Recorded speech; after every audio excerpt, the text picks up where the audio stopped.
Hello and welcome to episode 484 of the Spitballing Pod. I'm Byron, joined as always by Tom Kennett, and we have plenty to get into. Manchester United let a 2-goal lead slip and then put a dagger through the heart of Liverpool to secure Champions League football for themselves and go 6 points clear of their rivals. Victor Gyökeres scored 2 past Fulham to send Arsenal 6 points clear at the top of the Premier League. Unai Emery's rotation went wrong as his Villa side fell 2-1 to Tottenham, and Eddie Howe picked up a much-needed win when his Newcastle side put 3 past Brighton. We get into all of that and more. TK, how are we doing today? Not better bank holidays, I'll be honest. Not better ones. Yeah, just us today. Jack, I think, said he was going to the Chelsea game previously, so couldn't be on today. He's not going to the Chelsea game. That hurts. And still isn't on today, which is why we've got a more intimate format, I would say. It's a bit odd for those watching, I'll be honest. Yeah, the camera obviously on us previously. I don't know how long I'll continue to reference that for, being as it was largely my choice. Does feel when it's pointing directly at you to be... It feels more intimidating this time. And I'm trying to, body language experts out there, trying to angle myself towards TK, trying not to upskirt the camera. There's a lot of things going through your head. Yeah. So, prior to the Liverpool game, because I get it sometimes where if it's a big Arsenal game, I hope it's the Sunday 4:30, because as much as I would like to get the angst out of the way, and as much as I don't like the angst also over the top of me, I don't want it to be the 12:30 and it kind of colour everything else. Yeah. When we lose in the 12:30 and then Tottenham or you or United lose in the 5:30, I'm so annoyed because I feel like I can't properly enjoy it. I can't say anything. So you lost as well, so it's... That has been us all season. Any small amount of times you've dropped points, we've also been shit that weekend. Yeah, that was last season with us watching you. Yeah. Hang on, they dropped a rare point. Hang on, let's concede a 2-goal lead to Aston Villa. So I think I said after last week's episode, just when we were talking between us, I think I said I really cannot be bothered to go to the Arsenal game this weekend. The football had been as it was. We didn't score more than 1 goal in any game in April. Lawrence sent me a stat and was like, look, April's a bad month for us, but May's actually a really good month for us. And I was weighing it up and thinking, is that because the pressure of what we were competing for is gone? You've already And then done. You start doing the running downhill, the pressure's off. But I went into this one, I had a lift back, so I had to get the coach down, and it's late. I booked myself a later coach because I just couldn't be dealing with waiting around in London, sitting there before doing all the pre-match stuff. 20 minutes late, got on.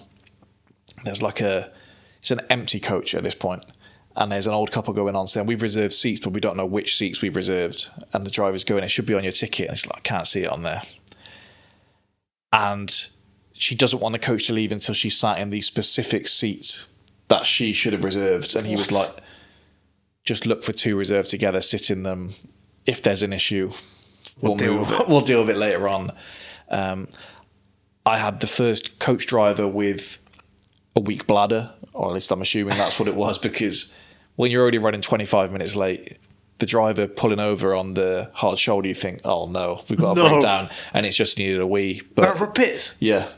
in the coach toilet, but not on the side. But 3 times we did that. And then as he's walking back, this guy kind of taps him and says, excuse me, mate, do you think it'd be all right if I just got a bit of fresh air? And he went, no.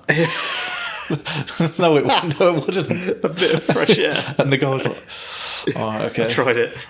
I had a weird thing to balance up in that the people get on in Cheltenham and they take so long to get on in Cheltenham. The Cheltenham leg is the worst element of that journey. And this honey in front of me unleashes this, it looked like a Mediterranean or Indian kind of chicken salad that looked superb. Smell. But that's what I was thinking. The smell is nice. If I walk past this, I'd think, oh, that's nice. But it is now with me for the entire 3 hours. Yeah. And she was kind of picking at it, so it was just out the whole time. So I was sat kind of right near the back, so I did get some good leg room, but yeah, not a good journey. But then I had a relatively stress-free journey straight through, got in the ground, 5:15, so that was perfect. Perfect time, worked They out had SAKA out on the pitch pre-game to say goodbye because he's been fired from the academy. That's touchy. Yeah, one last goodbye. They had Aaron Ramsey in the stands, and the vibes were good. So we'll get on to the games. I won't start with Arsenal this week. I'm happy to. Yeah. We can talk about a lot of different stuff. Did have some comments, which I don't know if that's good or bad, considering what we were speaking about the rest of the time, that I hadn't given a food update recently, and it's because largely been falling into the same routine, but just not pizza. Right? It's been Five Guys Fridays. Quite bad the last 2 weeks now. I've gone back to back. Actually, not last week. The 2 and 3 weeks back to back Five Guys, and now they brought out rewards. That's a dangerous Each game. time you go, they give you like a free thing next time. So twice this weekend, and if they're going to give me the reward of a buy one get one free burger. Now I was getting a burger and a hot dog anyway, but burger feels more aggressive. And so I get the same first burger every time: mustard, mayo, pickles, grilled onions. I added lettuce recently in there. And so I thought with the second, let me mix it up. So on Friday, now I didn't plan the two this time. I got back about 10:20 on Saturday. Not many places open at that time, and I still haven't risked delivery here because the thought of someone rushing around with my food. Oh, they're not finding you. And it being cold. Double quick. Yeah. So went like a gourmet McDonald's burger on Friday. Ketchup, mustard, grilled onions, pickles. That was it. But Saturday, and it could be a new contender, barbecue sauce, mustard, pickles, green peppers, jalapenos. There's a lot going on there. Fucking hell. It was superb. There's something about the Five Guys jalapenos where they're like pure green. They're not like the pickled ones or the ones you get on a pizza. They're like rip-roaring green. When we were, me, you and Sam got one when we were around it, I got the jalapenos then. I didn't say it at the time just in case you side-eyed me. But because I got the hot sauce as well. So you'd have really been thinking, what's wrong with this guy? But yeah, superb. I had their relish on a hot dog as well, and that was very good. I did try their hot dog the other day as well. It is very decent. You are right. You can't select it. Yeah, if you're not getting a burger. I was just happened to be not that hungry, but I needed something. So I got that as I was walking past it. But superb. Having just done that then, that's a good time to address it. Unfortunately, the setup we got this week, I'm going to have to move this stand at some points.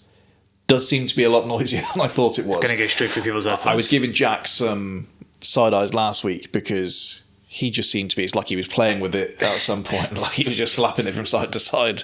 And I was thinking, I hope someone watching on the camera kind of clocks what's going on. Keep me honest. It's not a bad editing job. But yeah, here we do have to reach this laptop. Any other position, either my or TK's head was going to be cut off, which some people may think would have been a better option for the episode, but I wouldn't like to think that people think of us like that. What the people want to know, when are you going to return to the Papa?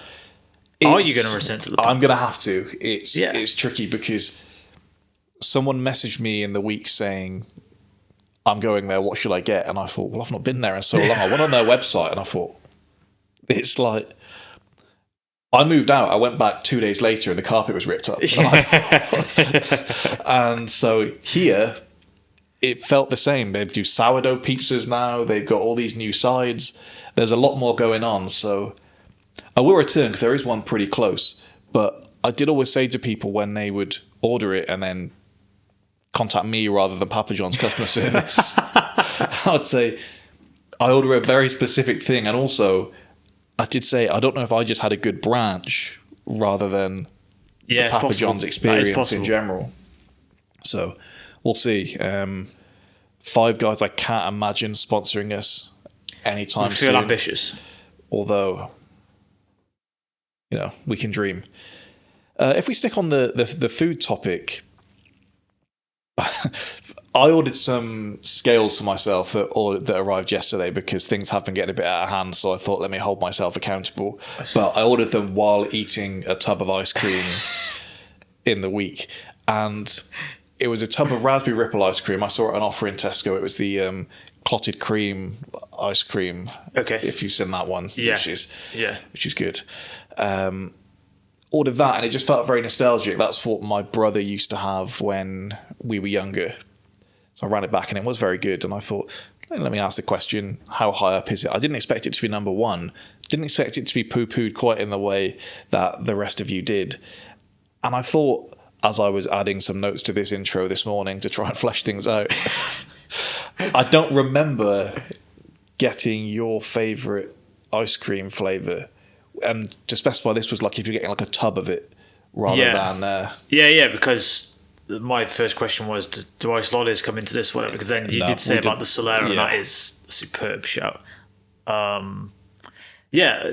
Do you know what? Back when I was a kid, I would have actually said, you're not going to like this, I would have said mint chocolate chip.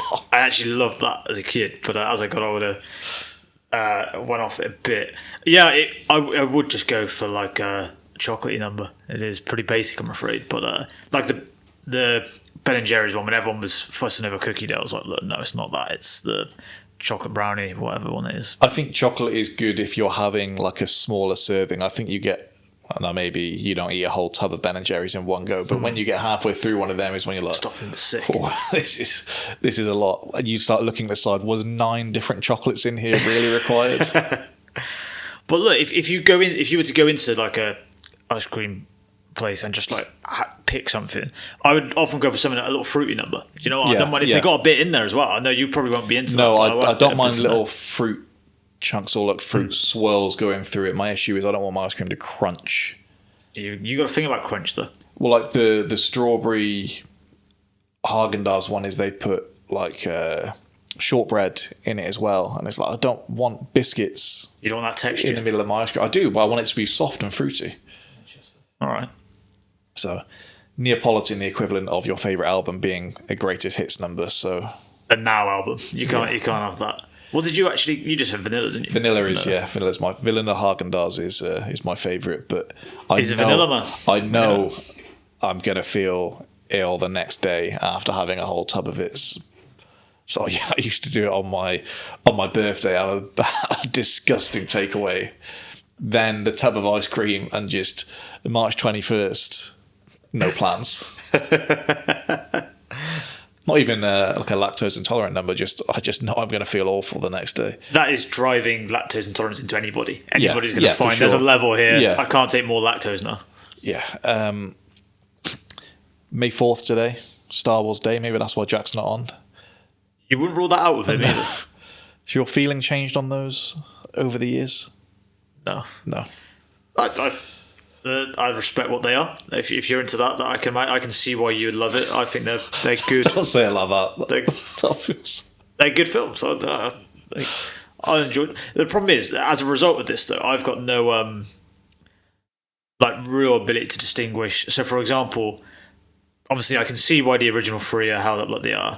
I think the 3 that would have come out in our sort of childhood, as it were, I think also kind of meet the same standard, which some people consider sacrilege. And then even the 3 that they came out later, I'm like, they seem kind of fine as well, which I gather is not a sort of widely held opinion. I think people have tried doubling back on those over the years. I keep meaning to rewatch the original 3 because I'm like, they aren't as good as the prequel trilogy, but I do watch those fairly regularly. Attack of the Clones watched back in March because everyone gives this such a bad rap.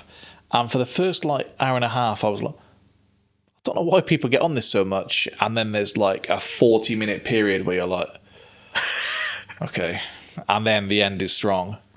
Some of the memes that came out of that one, I don't know if you saw the stuff about Padme at the time. Yeah. The stuff she's wearing to break out of Anakin. All right. Let's move on. We'll get on to the football now, unless you have anything else to add. No, please. So, a chaotic game at Old Trafford, 5 goals in it. Liverpool came off second best. Alisson, Mamadashvili, Ekitike, Isak and Salah all out. How positive were you feeling beforehand? Not good. Yeah, not good. We've look, when we've been at our best and flying, Old Trafford has been a tricky hunting ground for us anyway. So in the state we're currently in, and they're playing well by and large, I did think, Bruno's obviously chasing that assist record. I thought he's got something for us, no doubt. The way we play at the minute kind of will suit them. They're going to have plenty of chances. And then, like the injuries. I mean, we had a whole debacle about Isaac's injury beforehand and that being leaked, supposedly, or whatever. To the Sun. Yeah, it was the main beef, wasn't it? But then, you had supporters online kind of like, there's no evidence this is true. It's like, listen, I don't know anything. I could give you a decent evidence that he's probably injured. And that's the... Do you have a leak, or does a journal just go, he's injured, and toss a coin? You might be right. Also, it's not him that's leaked it ever, or he's leaked it to someone he feels he can trust. No. It may not even be him. Some of the stuff we get nowadays, where it's like a Liverpool fitness coach has changed his FPL side, and news breaks in that way, or he's left Salah in his team, but he's taken the triple captain off him and put it on someone else. Or it's as simple as he tells his brother, who tells his mate, who tells his mate, who says, "You never guess what I've just heard." And but like I said, it's not a groundbreaking story if you take a punt that he might be injured from a journal. Do you know what I mean? The way I see it leak with Arsenal is obviously there's the rumours and things beforehand, but where clubs go on this like pre-match walk, and I don't know who's finding them every time to see, but I know who's not going to be in the squad at the very least, because someone will say, Odegaard not spotted on the pre-match walk. Yeah. And I knew he wasn't going to be in the squad for Fulham. So when I'm in the ground, there's people going, fucking hell, Odegaard not playing. I just kind of assumed that that's common knowledge at that point, and everyone knows it, and that's not the case. 6 minutes in, Cunha has the ball in the back of the net. He's able to get 2 shots off in the box. The first one can happen. They keep 3 men on the edge of their area. Yeah. The second, I mean, if you want to criticise your setup, you've got Frimpong marking Maguire on the set piece, which even if it's zonal, there's an issue there because he's not blocking Maguire. Yeah. The second one, the bulk of your side still haven't pushed out of the area, and that's how he's able to get that second shot off. Yeah, I don't know how many teams in the league concede this goal either, because it's just, there always seems to be, you have the first wave of attack, like you said, that you can't do a whole lot about, but we never seem to respond well, even if it's, say, getting out at a set piece, something like that. We're slow to react, we're disorganised when we do react, and there's always, and you leave yourself open to like a thing like this where it basically bounces off McAllister and goes in. It was going on target, but I think Woodman didn't have the brilliant game, but I think he would have stopped it. But this takes it right into the corner. You got no chance, and you just leave yourself open to so many things like that. We'll see it with not quite the same, but on their last goal that they scored. Yeah. They're just, I don't see another team where this happens so consistently. Well, there was the criticism, wasn't there, with Newcastle last week, that they see the same thing happen several times. They don't adjust to it in play. And Carragher did a really good piece during Monday Night Football about the players need to take some accountability and adjust. And this, I think, was their first corner of the game. But, I don't know. I can go back to playing Sunday League, and the chopsiest bloke in your team is yelling, "Get out," as soon as the first ball gets headed. And your players are kind of dallying around. And it's early in the game as well, so you should be on alert and still, fatigue hasn't set in or anything at that stage. Yeah, it felt like it was going to be a fucking long afternoon at that point. Well, I was going to ask that question, but the second goal, all over the place again. Your left side in particular was just out of position the entire first half. Yeah.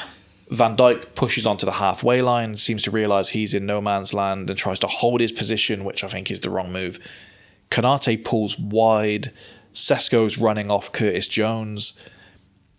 If the ball doesn't end in the net, do you think Jones does enough for a penalty and a red card? I didn't think there was. No, I agree with you. I do think Šeško should get on the end of it and finish it. He's a big, strong lad, and it's a brilliant ball from Bruno in that position to be able to sort of dig the ball out like that, but also get it right on his foot with the perfect weight. There's not many players who can do that, and I thought Šeško probably let him down there by not finishing it the first time. But you're right to pick it apart then. But then again, you get kind of, okay, we've got a let off here. Yeah. And then it comes back in and Bruno's winning a fucking header at the back post. You go, that can't be happening. And it's a good header back across and it obviously ends up in the net. But that whole thing, two men stand there and allow Shaw to put the cross in. Yeah. Two men misjudge the flight of the ball for Bruno to head it back across. And then Van Dijk, to be honest, only has one man to mark and he still loses him in the middle for Sesko to do it. He gives him a shove in the back and Sesko just kind of spins around the corner and he's like a cartoon looking over his shoulder. The handball thing, so I went out to watch it, predominantly United fans, watching it with my brother and nephew who asked me who I was cheering on to win. I said, don't really have a version I want to win. I think it brings more on the end of the season if Liverpool lose and they're scrapping with Chelsea, Villa and that. And I said, but your dad has been a bit nasty about Arsenal recently, so wouldn't mind you losing. Quickly realised would not have been a popular man if I was cheering for Liverpool in the situation I was in, but couldn't really hear the commentary too well to know what was going on. And then once you see them start zooming in, you know it's handball they're looking at. And pretty quickly there was a resignation of, they're going to rule that out. And, you know, some people still don't know the rules where it's like, there's not that much ball to hand, there's not much in it. And, you know, any contact, as silly as this is, means this gets ruled out. And so to then see when they're doing the not enough conclusive evidence thing, because I've seen them back that up both ways. Yeah, even when that's the problem. We had the one that didn't get ruled a handball on the field, they then say we can't conclusively say it didn't hit his hand. Yeah, and we had it ruled out. You can say whichever one you want. But I don't know. The official said the evidence was inconclusive. A friend of the pod, Dale Johnson from the BBC now, said the VAR doesn't have access to the super zoom that Sky use. And so that's why they weren't able to make the ruling with the same images that Sky used later on. How do they not have the same images that the broadcast has? Yeah. Look, there was evidence in terms of like that super zoom. If they don't have access to it, okay, fair enough. Then you can see it like hits his fingers. Do I want goals like that ruled out? Probably not. I would have on the day, but no. And again, it's another one where if this is widely applied, I'm happy. But it's, you just know we'll probably get one next weekend with a pathetic handball where you go, well, hang on a minute. But I think it also, does it not bounce off his sort of midriff as well? That actually doesn't matter in that situation. But like, that feels like that should come into play for me as well on that one. So, yeah, to be honest, I would be clutching at straws if I said I thought it should be chalked off, because I didn't really. So I think it should be by the rules. I do think if you have to apply a 1,000 times zoom to see the contact, then there's an issue there. My thing with handball has been relatively consistent as well, isn't it? I think if this touch basically kind of kept the ball in your path, or if you're a defender, managed to knock it out of the path or whatever, then I think at that point, it doesn't really matter what else happened. You've gained some sort of advantage from this. In his case, I think it was such a light touch. I don't think it's affected, say, the direction the ball's heading in, or he wasn't going to control the ball or get it in the back of the net, for example, without it. So, like I said, it's, if I was to come on here and go, that should be ruled out or whatever, it'd be probably someone who's probably missing the point a bit. I'm a bit concerned that we're going to find out how sensitive these mics are if it's picked up my stomach rumbles in the last few minutes. And also, these shorts feel a lot shorter now I'm sat down than they did when I stood up. So we'll see how that is as well. I think it's silly with the penalties that you can make a certain contact defensively and we say, that's never a handball, and you can make the same contact in the box as an attacker and we say, conclusively, that can't count as a goal, and you can have it brush your fingertips as an attacker and it not count, regardless of whether it's been kicked across your fingers, as we've seen a couple of times in the league, or this circumstance. And we can say, I also think the images hadn't made their way out yet that Sky had done, and I enjoyed the Liverpool bench, Slot included, very clearly being like, that's obviously a handball, that's obviously, and Slot I think was doing this going and it's not just him, that's a football thing, but I just enjoy how dead set everyone can be in those circumstances. And to be fair, that as soon as they go to the replay and you see a hand coming in, you're like, all right, here we go, it's getting ruled out. And then as they kind of play more and more replays, I'm looking going like, I'm not sure there's a hand here. And then And then when it doesn't get given you, obviously that doesn't go yes. against. Oh, everybody else gets that. Yeah. I think you said before that you were fearing the worst at this point. I'll be honest, there were some people around me mentioning pretty quickly, they beat us 7-0. Yeah. Let's get this back on them. Yeah. I also saw some Liverpool fans very quickly after the game going, well, we beat you 7-0, which, correct, not the time. Yeah. So I don't know if Sesko was injured at half-time, but I thought you caught a bit of life with Diallo coming on. Still gets treated with kid gloves, which is my frustration with him. And largely they got chopsy with us after they beat us in January, and then has been stinking ever since. But he's been on the pitch 60 seconds before he plays it into Szoboszlai in the middle of the park. And then Szoboszlai carries it upfield, sees Gakpo one side, Frimpong the other, and says, yeah, I'll do this myself, actually. On my own. Yeah. And does it. And then immediately I said to my brother, you can't let them get one, because when they start running downhill on you, it's rough. And I thought pretty quickly, whether it was the change of shape, whether it was just a change of direction, for at least 20 minutes in there, you did look very good. Yeah, we looked a lot better, didn't we? I thought they looked rattled. They suddenly couldn't really string a pass, making silly fouls.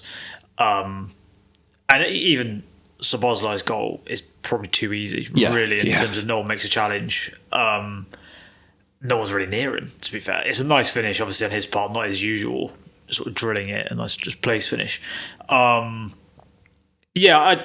did think we looked good in that spell. That your point there about sort of once we get going downhill, is, I think I've said it before about us and about various teams in the league this year, is like we don't seem to quite have the gears to go through. So kind of another time you'd have got, when we got that second one, you're like, right, now we're doing it, and that record they've got at home, that's about to be smashed because we're taking that. And kind of once we don't get that third in this spell, I think you're always leaving yourself kind of open to it at that point. Okay, the way this team is currently constructed, you're going to give up chances. Yeah, I mentioned the record to my brother, and really? It is a mental record. And then I know from speaking to Connor previously, sometimes it's not actually the loss of 3 points that he has the issue with, it's that record. We can't lose that record. They're going to do us on this record. And especially it going down to a pretty pony Liverpool team would be pretty incredible. But 10 minutes later, it's 2-2, and you must not have been able to believe your luck. No. Yeah, at that point, again, I was also watching at a pub with quite a lot of United fans, because there's not a huge amount of Liverpool fans about. But suddenly you heard from a few of those from the back. And there's one guy right near the front who was obviously a United fan. It was actually when we scored the first goal. And he's gone, oh God, look at the Liverpool fans piping up. It's like, that's kind of how it works, mate, when you score a goal. You probably shouldn't have come out if you didn't want that. Yeah, as I was trying to hear the commentary, but instead had 90 minutes of a bloke from Gloucester shouting, "You scouse bastard." Oh God, painful. I can picture him. Yeah. But I see, whenever your team concedes a goal like this, you say, stop faffing around with it at the back.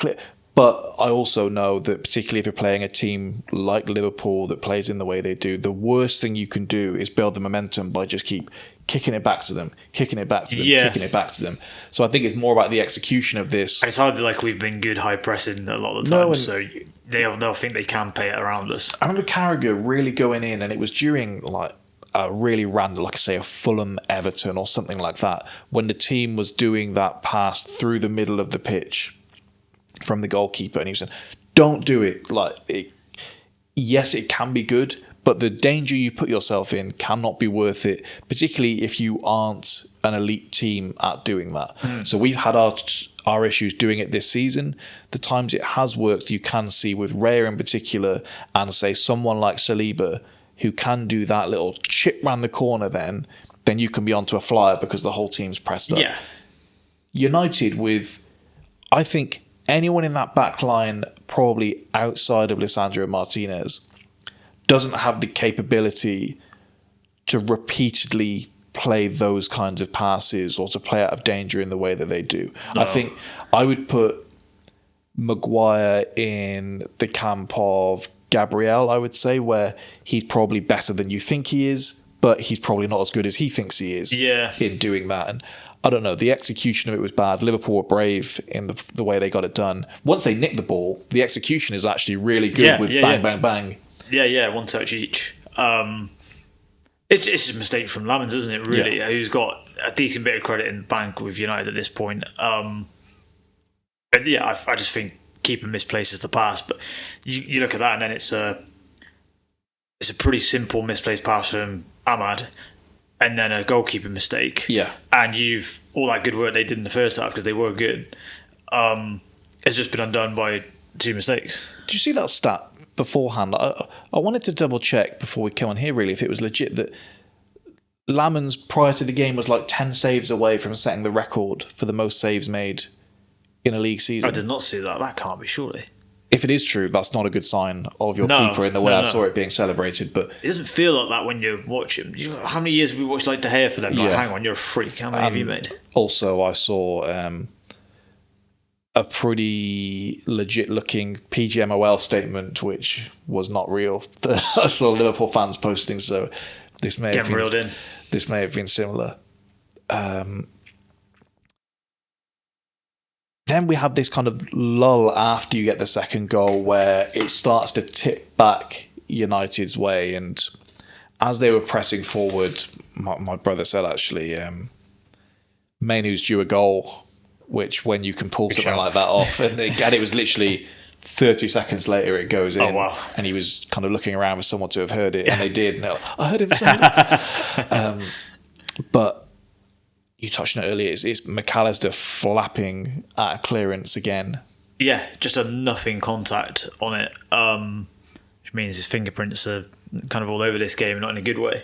But again, without sounding too woe is me, it does seem as well we do more of these than anyone, and also it seems to be pretty much always it leads to a goal. There's never like Mainoo spoons that or whatever. It always be every mistake seems to just be pounced upon, which maybe you deserve, but it does feel a bit unlucky as well. Sometimes you can feel it in the game, and when the ball does drop like that, everyone knows that's going in before he even gets a clean contact on the ball. And the moment was there for him. The celebrations were very good, but McAllister, I think there's been some rewriting now that he was never a good player. The way I see him being spoken about, like I saw a tweet that said Brighton was selling all of their players for 100 million, they let him go for 35. There's probably a reason for that. His 2-season peak was very, very, very good. He was one of the best midfielders in the league. Yeah. But he just looks flimsy out there at this point. He doesn't have an engine. No. He commits a lot of fouls, but I'm not seeing him commit a lot of recoveries all over the pitch in terms of getting it back and then playing forward. Now, I appreciate you probably don't have a whole host of options that can play in there instead of him, and the right-back issues have altered some of that a little bit, and also someone like Jones hasn't done enough to put their foot down and say, I'll snatch that from you. No. But so much so in a game like this, and because your team has won doing it, so much of it is just maintaining that intensity throughout, because if you concede that, starts going against you. And here, I thought you just gave them too many opportunities where if it felt like it was slipping away, they could grab it back and say, let's get back on that's it. We didn't keep the foot on the throat, did we? And like you said, as the game was drifting, that was only going to suit them. And look, maybe that's where the injuries to our front line maybe came into it a bit more. If you do have at least one of Isaac, Ekitike or Salah as an option available, maybe you are able to keep the foot on the throat a little bit more. Because again, our 2 goals did basically come from mistakes. The thing with McAllister is, you are right. People have kind of forgotten. He was really good last year, for example. He was one of our better players. He had an injury coming into this season, and he's just never looked like he ever got past it. He's never obviously been physically. He's not the biggest, so he's not going to put himself about in that way. He's not the quickest, but his mobility seems to be more limited now. shouldn't have shaved his head. He looks even older. People seem to think he's about like mid-30s. It's like he's not that old yet, but people are like, you need to get rid of him. He's too old. And I was like, didn't help yourself there, mate. Someone around him definitely said, and I said this to someone recently, and then they corrected me and said, just shave it off and it'll grow back. And it just hasn't. It just hasn't grown back. And if you're at least trying to present yourself as being kind of the fresh player that you were before, help yourself. He's not doing that anymore. But there's the whole team isn't functioning. Is it not functioning partly because he's not able to do the things he was doing, getting on the ball, giving us that outlet, or is it that we're having so much less of the ball and he's having to do the things that he's not suited to, he's not good at? The best performances I think I've seen from him this year is and this will cost him ultimately, is when we've actually pushed him further forward. We've sometimes occasionally pushed him more, not quite into a 10, but kind of more like a 10. We're not going to do that in that we're going to keep riding the Verts train until it falls off. And really, it all being well, Szoboszlai would probably want to be the one who gets forward. And he's maybe a bit more box to box, but he probably wants that role. He would point to his goal in this game and go, play me in that role. You're going to get a lot more of that. That contract running down though. Yeah, which people are... We might be looking for someone in that position. That would hurt. I could see Madrid doing Madrid things with him. But, that his agent coming out talking about it did that to me. that horrific. But we're talking about the need for a central midfielder. If anyone was going to drop, you imagine it'd be McAllister. A bit annoyed that Carragher got there before me yesterday, although... I have said it a few times on here. He does not a lot. The Wharton links, for me, I don't see him as not a good player. I just don't see him as one of the cream of the crop players that you have to go and snatch out of. Well, certainly the money they're talking as well for him, I don't think, that'd be too high a price. And I like him. And I think we had a conversation about him with England, didn't we? And that I would have been there.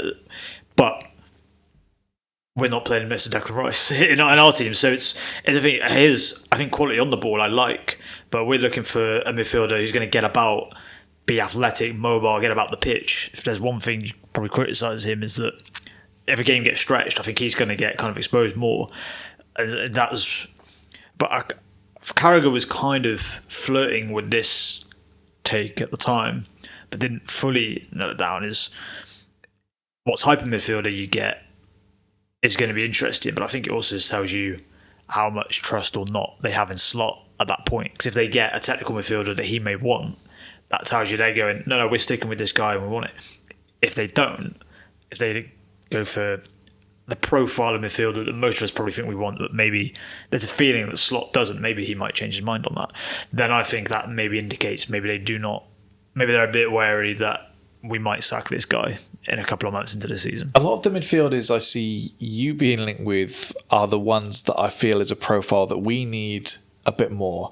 And then I see us being linked with someone like Tonali, who I really don't want. And I think that probably suits what you want a bit more. Yeah. Because I don't think there's an outstanding 6 on the market. I don't believe after the expenses last summer, you're not in the Elliott Anderson mix for the prices. Because he would probably fit the mould. He's going to Manchester. We don't know which way he's going yet. Does seem that way. So you're probably going to have to get more of an all-around midfielder, but I don't think it's Wharton, or it needs to be Wharton plus. Yeah, and again, with the money that Wharton would supposedly cost, I don't think the clubs are going to be doing that. And I've banged on about it a lot, but last summer was a big spend. I think they thought that was a one-off and they won't have to revisit it again. But even within that, they were able to recoup a decent amount in sales. Now, I think it was still, I think the net spend, even with sales, was like 250, 260. That's not typically what they've done. They're not going to be able to bring in any money. They've already made a weird agreement to let Salah go for free. All right, whatever. Robertson's going for free. If you flog McAllister, you're not going to get a huge sum of money for him. Fans online are talking about if Juve want... You might get a bit more out of McAllister if you start flogging him a little bit. Yeah. Fans online are talking about, Juve have been linked with Alisson, maybe we should flog him. Well, okay, but then you'd have to get a new goalkeeper as well. And you're not going to get a huge amount of money for him because of his injury record and age at this point. So we've sold the things that we can sell. The other sellable assets are things we've just brought in. We're not going to do that. And you wouldn't get anywhere near, if you put, for whatever reason, if Florian Wirtz said it's not worked out on going, would you get half the money that we spent on him? Isaac, half the money because of his injuries? Probably less, maybe, with those injuries. So, the club needs a big summer. I don't think it's necessarily braced for it, and I don't think they necessarily know how they're going to be able to do it at this point. When Slot's coming out after a Champions League exit, by the way, and saying that we need to sell to buy, it's not the time for that message. Not the time. Also, I do think, and I think you spoke about this earlier in the season with him. He plays the victim an awful lot, and sometimes the fans want a bit more of a rallying cry from you if you are going to be here. I think when you see the victim stuff, a lot of the times it's because you're on your way out and you're trying to shift the blame before you have to try and get a new job. But while you're there, if you're still going to be there next year, you need to try and inspire some of these players that are still here. Some of it, even in the middle of the season, we're going to have to spend. The players that you have are then looking around and going, well, hang on a minute. Yeah. And then you think, it looks like Curtis Jones is going to be on the way out. That's been rumoured the last couple of windows. Saw that you just can't agree a new deal with him based on what he wants. It's a difficult situation with him, whereby, he's been one of our better players this year. I know the fan base is somewhat split on him. He just kind of has been, and he does give a shit, which some of these players, I'm not saying they don't, but they don't, in their performance, don't always show it enough, I don't think. Whereas I never come away thinking Jones didn't want it enough today, didn't put in enough. Now, if he's starting week in, week out in your 11, is he good enough, say, in the middle of the park? I don't know. There are times where I would say yes, and there are times I would say no. So he's still probably touched too inconsistent. But I'd want him. I'd keep him. Because and again, you do need a squad. And he might go, well, I'm not going to be a squad, but I want guaranteed starts. So if not, I'll go. And, he can go to a good Premier League club, no doubt about it. Inter Milan is still the rumour. Yeah. And then that's another one where you go, it's obviously a huge club, but do you want to go and play in Italy at this point? Maybe you do, and you can say we're playing in the Champions League still, whatever. So, but yeah, he's another one where it feels like the club is slightly fumbling it a little bit. I think the big thing with him is that you want better than what he's doing right now, but you also don't want to see him do better for someone else, and that's the main drawback, I think, for the club. And also, we aren't, say, from the club's point of view, we're not going to bring in a squad player better than him.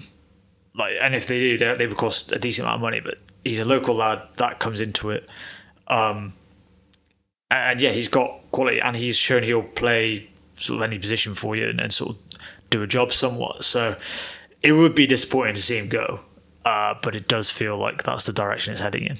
Some last bits on this game then. So United, historically, particularly under Carrick, have thrived on the counter-attack. You just left these huge spaces all game for them to gallop into with Bruno and Mbeumo and Sesko, and I just can't see what the plan was going into the game that you were trying to exploit. And last season, the big thing with Slot was he was solving these puzzles in game, and he had a solution for so many things. Whereas this season, he feels almost devoid of ideas, the ideas are just wrong. He might have the ideas and they aren't good ideas. Yeah, you're so right. He is genuinely like two different managers this season in every aspect. You talked about there that some of the stuff he's come out with this year. I said it numerous times on the pod last season that I felt every time he went to the press, he was basically pitch perfect. Kind of didn't really put foot wrong. Would be bullish and bold when he needed to be, but never over the top. Even if he'd be pretty calm and collected, but you could tell he had a bit about him. He was charismatic enough that you could listen to, but not. He wasn't a Klopp or whatever that you were drawn to, but he was enough that I want to listen to what this guy's got to say. He'd normally give you a bit of knowledge in there as well. Whereas this year, it's just been from the jump, really, kind of excuse after excuse, and hasn't washed with a lot of fans. I think it's part of why the Trent stuff stood out to us so much at the time when he kind of dug him out a little bit at the end of the season. It felt like he was trying to get a bit more favour coming his way, but it just felt unnecessary then. And we were like, it just feels a bit uncharacteristic of him. He's usually kind of so down the line so straight speaking, but saying the right that was it. He'd be very straight speaking, but it would be stuff that, I can see that. I can see the point he's making. And it would be, if another team deserved credit, he would give them that. If we deserved a bit of criticism, he would give that. And he was pretty balanced, even, down to refereeing decisions, which all managers are a bit mental on. He was pretty sound with it. Whereas, like I said, this year, and then same with his management. From the jump last year, you could see he would make changes in the game. You got, this guy is really, really switched on. And in this one, it's been throw as many subs on as quickly as possible and hope for the best. And he is, like I said, he's almost unrecognisable, really. And the record has been rewritten on him. I think people just think he's a crap manager now, which is unfair.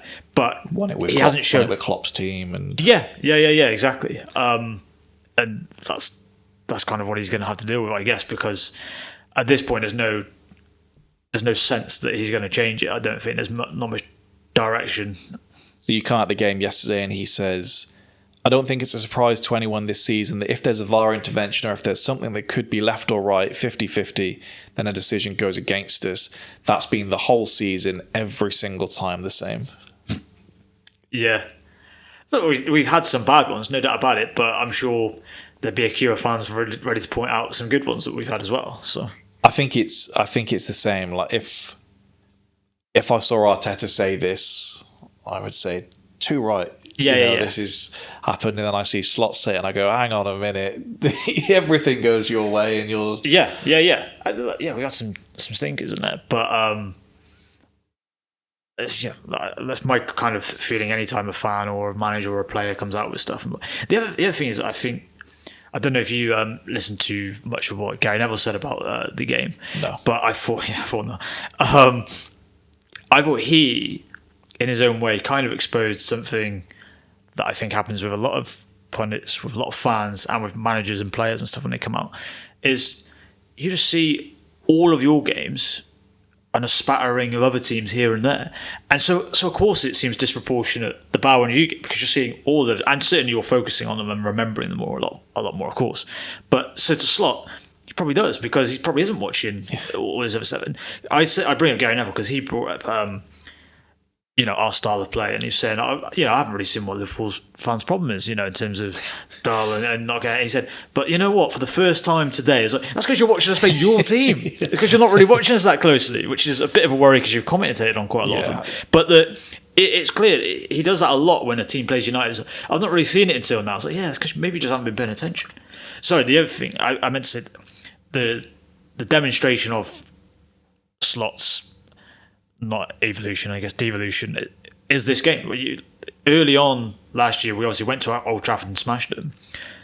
It was like him versus Ten Hag was like, this isn't a contest, that this guy is the real deal, this guy isn't.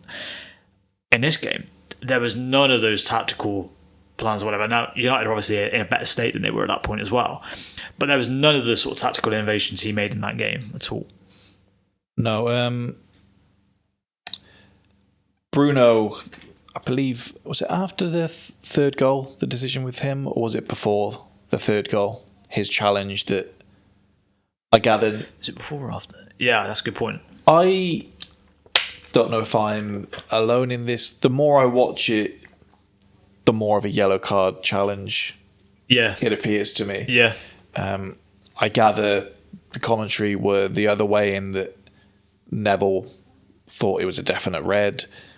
I think some of the wording I've seen around it, with it being reckless and flying in and off the floor, I don't see. When I see it, I think if you want to freeze frame it and see his studs up towards the ankle, but whether it's right or wrong, contact on the ankle is almost a thing that gets held up for. That's why it's not a red. Typically, when they do it, they say this low contact here. Yeah, if it was higher up, they often do that, don't they? In real time, I thought he might be in trouble there, because the way it was and then the reactions around it. But on the replay, yeah, it probably is a yellow. Again, I would want our players to be getting a yellow if It's we one I got think it. you can justify it if he is sent. Yeah, But- yeah. If the referee gave a red card on the pitch, I would expect that to be held. I wouldn't go in that VAR is going to look and overturn it. So I think, yeah, that was pretty much the game. After they scored, didn't really feel like you were beating the door down. No, I think there was a moment near the end with Chiesa in the box. I didn't think your changes really... I thought Rio threatened. He kind of did his thing. Yeah, the one chance he had. Yeah. But he again, basically, whenever he comes on, we end up just kind of going, just give the ball to him and hope he does something, which, as a tactical ploy, not huge from the manager, but he is also a talent, so I do partly get it. Yeah, that was the disappointing thing. Probably that you get yourself back in with 2 goals and you kind of just let the game drift away, and that's kind of indicative of our season, really. Do you have a belief that things will be different next season, that there can kind of be a reset and we go again? Because the direction that I see you being taken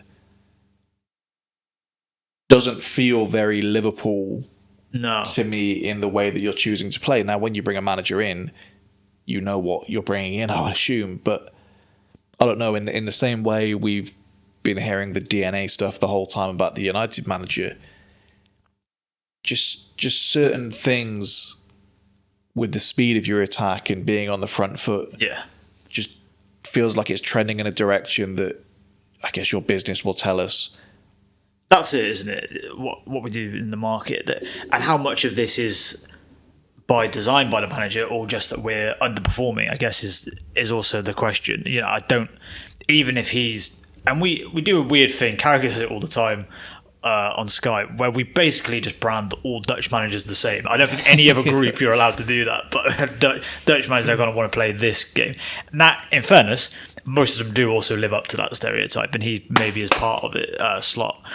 But if you look in his first season, certainly in the way he spoke, whatever, he was intent on to speak a lot about winning duels and intensity and that stuff. So people talked about him as this sort of Dutch tactico, but I was like, he does kind of also want us to be aggressive in terms of certainly how he presents it and in terms of how we played by and large. This year we've regressed from that, but is that because of a personnel issue and because of underperformance in the team? And that maybe he's just not getting a tune out of them, which is his own problem.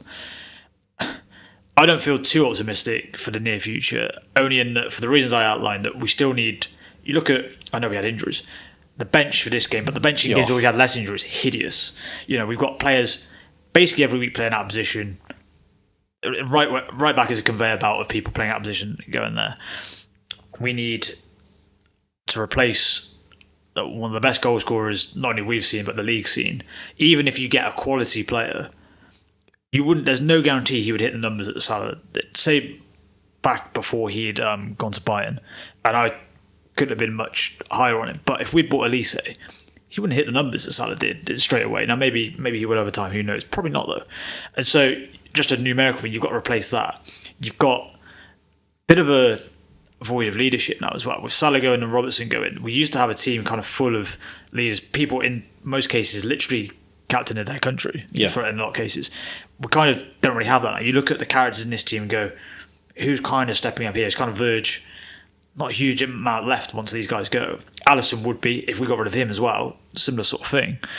So you kind of got those issues and the fact that the club's going to have to spend to rectify that, and I'm not sure if they will, or you do call into question if they'll get it right, because last summer, you can't really write at the time, it looked like we had a great window. But now you kind of look at it and go, was it good squad planning? You kind of always trusted that, when we looked at Ekitike and Isaac both coming in, most people kind of went, oh, how's that going to work? But you looked at the people who did the business and you go, well, they've got a proven track record, we will trust that they know what they're doing.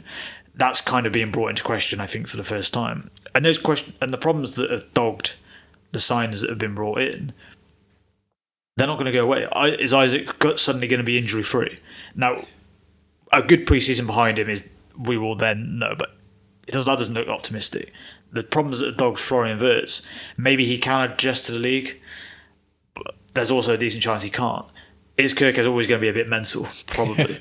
Frimpong, I don't see it with him. People don't quite see it with him. So I would like to see more of it. But again, with all of them, we're going to know next season. There's going to be a point next season with each of these where we go, oh, I can see it here, or this isn't happening. And it's probably going to be at a time when the manager's probably just been sacked. I think we'll probably... It feels it's got all the hallmarks of... A lot of fans have said it, the end of Brendan's time, where we kept him on, and then at the beginning of that season, I think it was October, we said, nah. But admittedly, at that point, we did have Jurgen Klopp there, so that kind of pushed him.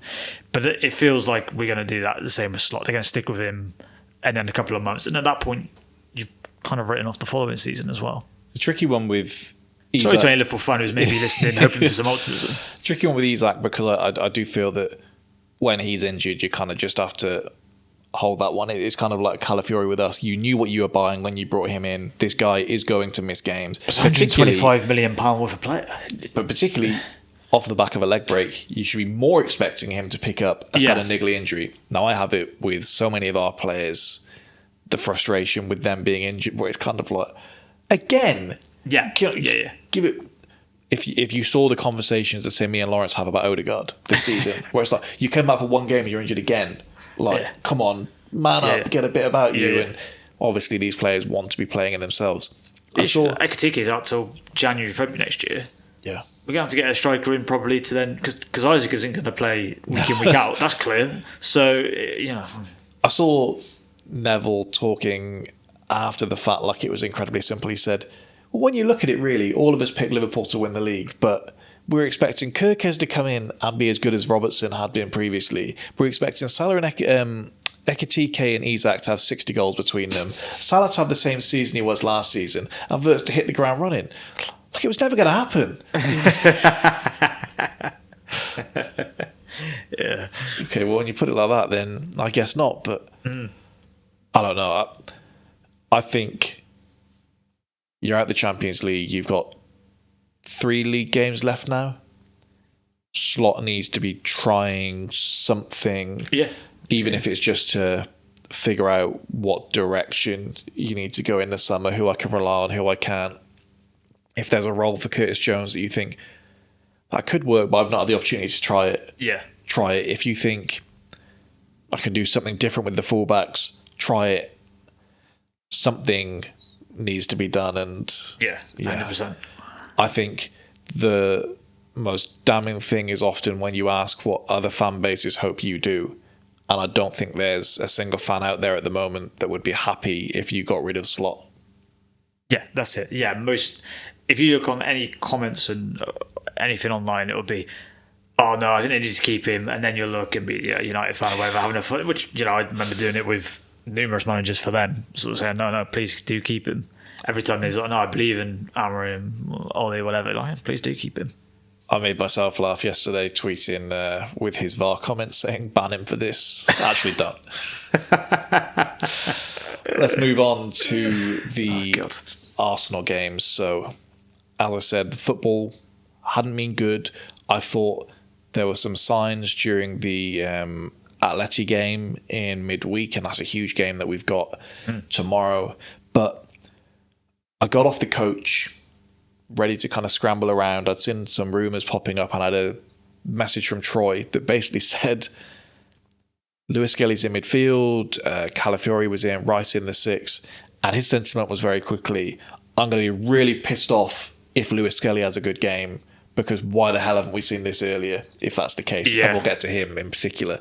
But it was a strange feeling after the last couple, because I had some optimism off the back of that, I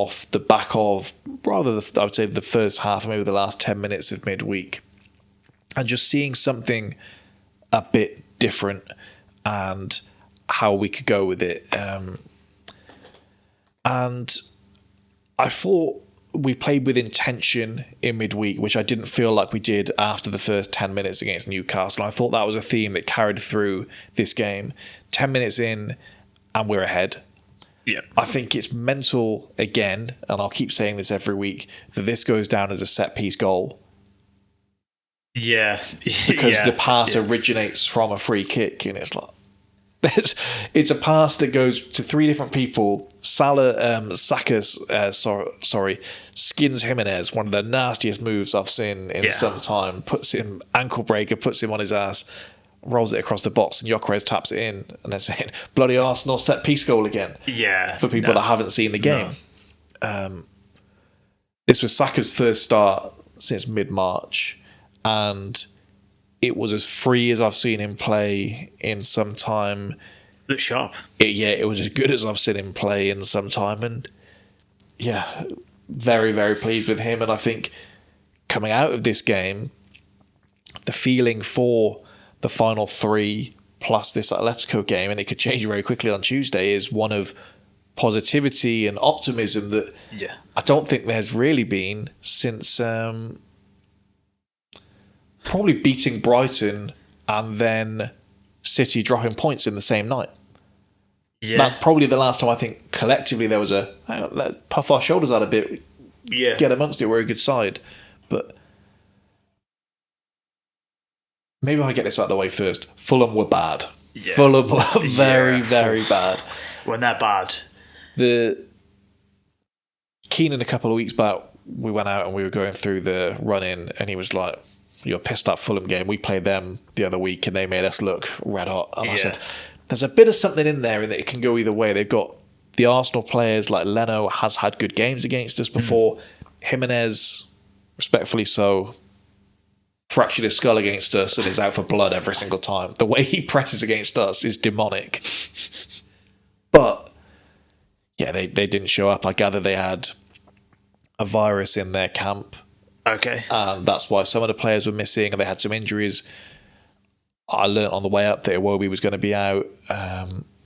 Right, okay. I didn't know that. So that does check out a little bit because they were a mile off it. Now, when they are bad, they don't seem to have... When it's an off day, it's like they kind of say it's an off day and that's it. We're going home because they played like a team that was on the beach here. They still got stuff to play for, but they played like... They are a team that they haven't got the most fight. They're a good team, but they don't have the most fight. And so if it does go against them...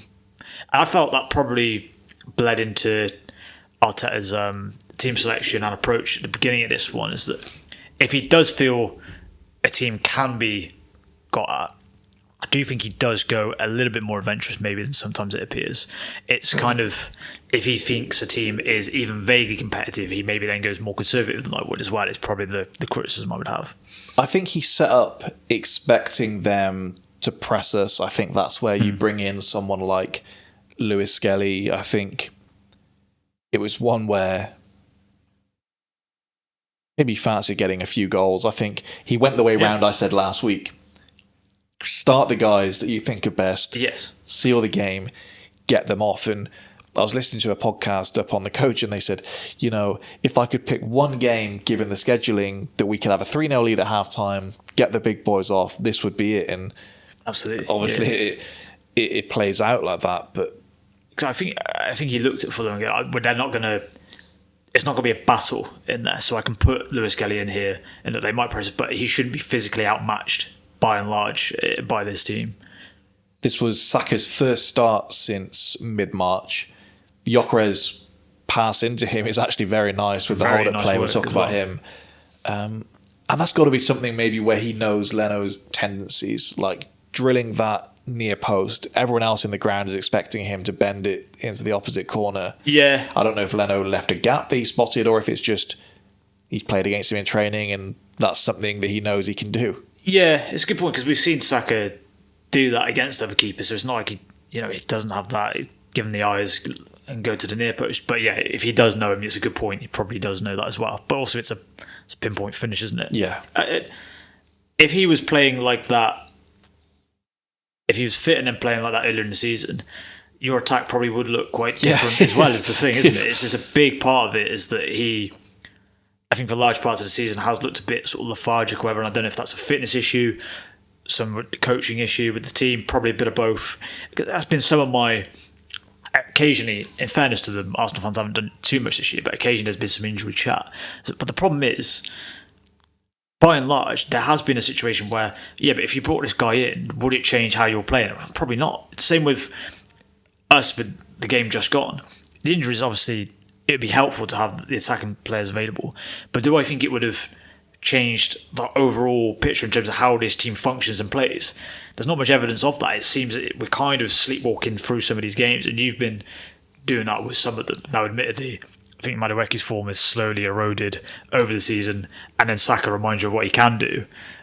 Probably does kind of go against my argument a little bit. Well, I think you had a historic season from Salah last season. Now, I'm not saying Saka would have done that, but I do think if Saka plays 38 games this season, we win the league based on what we've seen so far. Him not being in and out, taking the games to kind of get going again. He still has a decent number of games though before. He is, but he's had it's kind of been chopping in and out, in and out, in and out. And when I say he's playing 38 games, that's of the assumption then that he's fitter than he has been. This Achilles thing has obviously been bothering him. Arteta saying he's pain-free now, I find that hard to believe that just clears up like that. He did look physically better in this game. He did. I kept his freedom to have he's more mobile than he has looked. He wasn't down my flank. Unfortunately, I had Madueke for the second half. But some challenges he went into, you would see him kind of looking down, almost like checking himself out after challenges, and he wasn't too lively in between his moments on the ball. I think his goal, actually, Gyökeres kind of forces him to make that run in with the way he holds it up. Now, maybe he's just being coy and clever and getting his moment, but I do think Gyökeres kind of get in there with the way that he holds it up. And yeah, I don't know.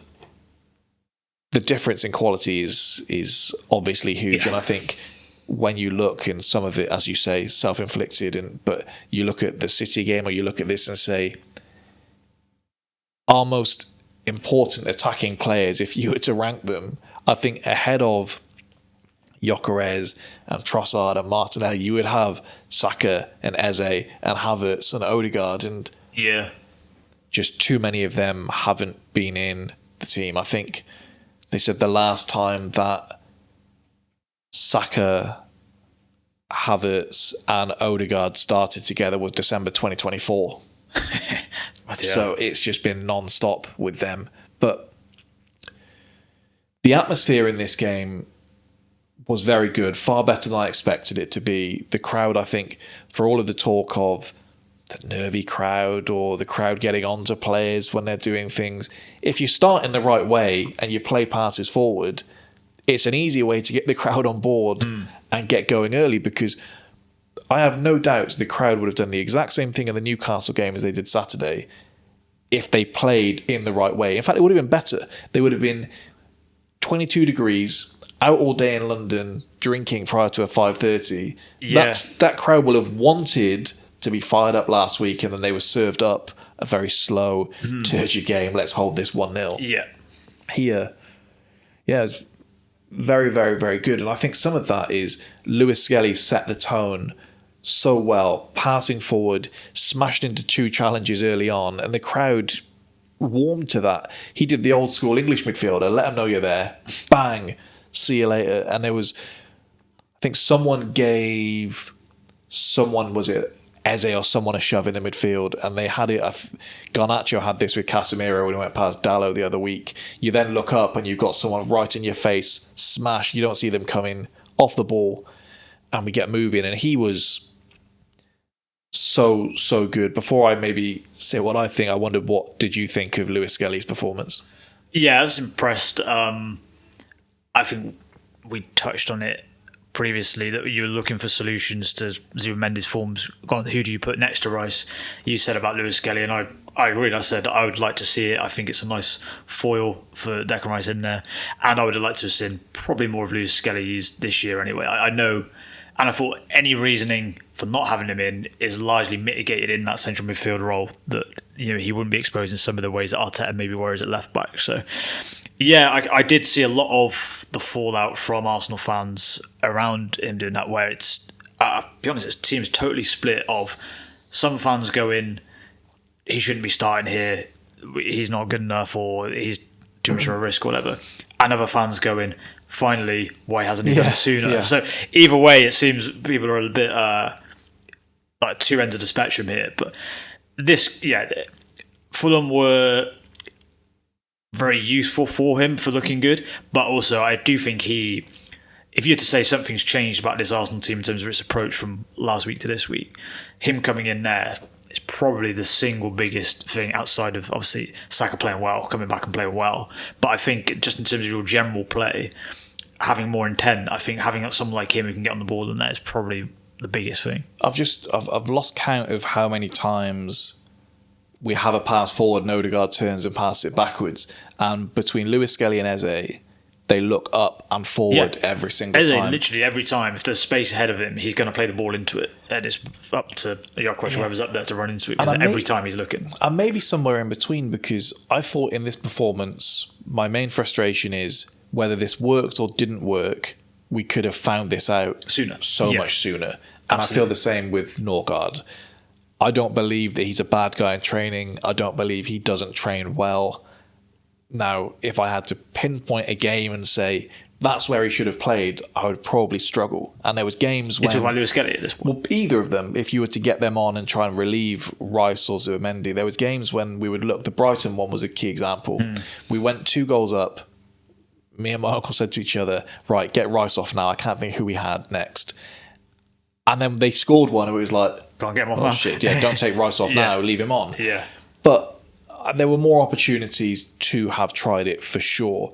Now, I think you only have to watch him in this game and you can see why, knowing what we know about Arteta, you could have some reservations about this guy. A training video came out when they did the media workout, media training session before one of the games, and you could hear Albert Stuyvenberg saying, get it in the middle, feed it wide, feed it wide, feed it wide, don't play centrally. That's Arteta doesn't like doing that, because if you lose it there, and Lewis Skelly does take a lot of risks in that position, and I think in several of the moments where he wriggles free, and he does that like almost nobody I've ever seen before, where that low centre of gravity and he just kind of barrels through. I think the PSG home leg last season, he had it pinched off him twice, didn't he, in the first half? Yeah. And it could be something as simple as that stuck in Arteta's head and said, well, I'm not doing that. Yeah. I'm not risking that. But it's risk reward. I've said for quite some time, I think you can afford to take more risks when you have Declan Rice behind you and Saliba and Gabriel behind them. Yeah. It's maybe something that's a bigger one going into next season for a discussion point, really, when we do like squad building and stuff like that. Declan Rice has played in the 6 twice in the past week, and I thought looked superb both games. I don't know if he likes doing that role, but at this point of the season, when you're knackered and you need to do what you know you can do, he can sit in front of there, sweep like that, and smash into people for 200 minutes if he has to do it. Knows what he's doing, and it does free up someone like Lewis Skelly. Now, I expect Zubimendi to be back in there for the Atletico Madrid game. Yes. But this was impressive enough prior to probably the last 15. I thought where you could see he was tired. Yeah. He also didn't have Rice behind him anymore. Our team at the end of the game was tiny.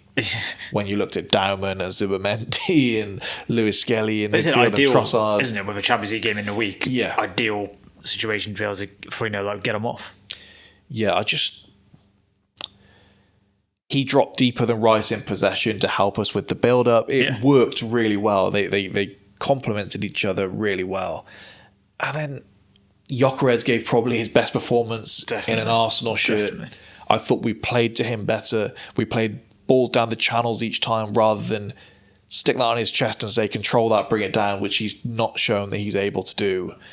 The battle with Joachim Andersen, he won a foul the first time, and Andersen seemed to be able to, both hands on his back, jump over him every time, and Jared Gillett went back and forth. We're either going to give everything as a foul or nothing as a foul. Yeah, I mean, Andersen had a game that was like he was trying to prove your points about him, right? He was all over the gaff. And I don't know, the link-up play, and it was one where if Havertz is fit for Tuesday, I still think our best team is with him in there. But I also think, what message does that send if you drop him? Yeah, you're right. After a game like that, where I thought he was really good, and you could probably pick the team for Tuesday based on who was dragged off and who wasn't. I think if Calafiori was going to start on Tuesday, he'd have been taken off. Yeah. Even just having him in the team, the difference in energy that makes. I love Hincapié, but Calafiori is a different being altogether. Quality, does he? No, but he's a very. When he pops up for the disallowed goal that he has, which when the celebration is that good, at some point you just got to allow the goal. But he's on the right wing and then runs across to get in the box and head it in. It's just we were flowing. We were just flowing on Saturday night. Yeah, his reaction to it was a problem. I'm offside, am I? Just to give this little shrug. Yeah, probably it was. Or something. Yeah, it was. Yeah, you are right. You were flowing, and it was. Maybe it's as simple as is the difference between this and Newcastle is when you get that second goal and then suddenly everyone can just relax a little bit and start playing as opposed to. But then that's a difference of approach, isn't it? Is you kept doing that as opposed to Newcastle once you went a goal ahead. Yeah. Kind of almost instantly stops. But that will obviously affect the energy around the place as well, that you kind of keep playing that way. Because you are right, you said it on the pod that you said you felt worse after beating Newcastle than you did after losing to City. But that seemed to be how most Arsenal fans seemed quite kind of down in the dumps after the Newcastle performance, whereas this one seems to have injected a bit of energy into it. And I think you could see, even the way the players were coming off and Arteta was coming off the pitch, sounds weird to say, but kind of a bit reinvigorated by the performance. At half-time, when they went in, it was as loud as I've heard it in some time. It was a proper, and Lewis Skelly actually stayed out for a little bit and kind of was like clapping and kind of soaking it in. And I think that would have transmitted through. But yeah, good opponent to play.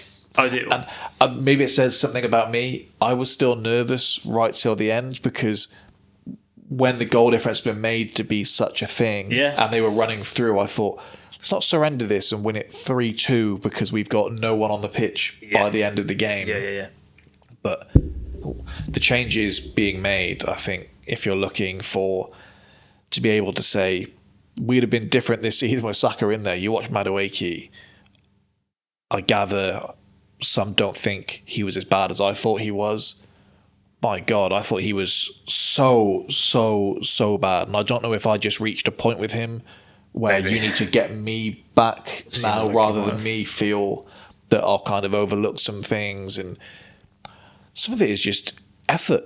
I think if you're coming on, the big thing with him was, I know Saka's the number one, but I'm here to take his shit.